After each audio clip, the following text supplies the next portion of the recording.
शिवाजी महाराज यांनी स्वराज्य दिले, महात्मा ज्योतिबा फुले व क्रांतीज्योती सावित्रीबाई फुले यांनी शिक्षण दिले, छत्रपती राजर्षी शाहू महाराज यांनी आरक्षण दिले, तर हिंदवी स्वराज्य, शिक्षण आणि आरक्षण यांना एकत्रित करून यांनी आपल्या भारत देशाला एक प्रदीर्घ असे लिखित भारतीय संविधान दिले.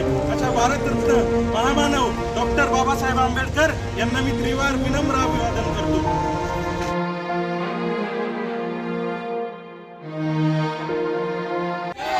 भारत माता की जय.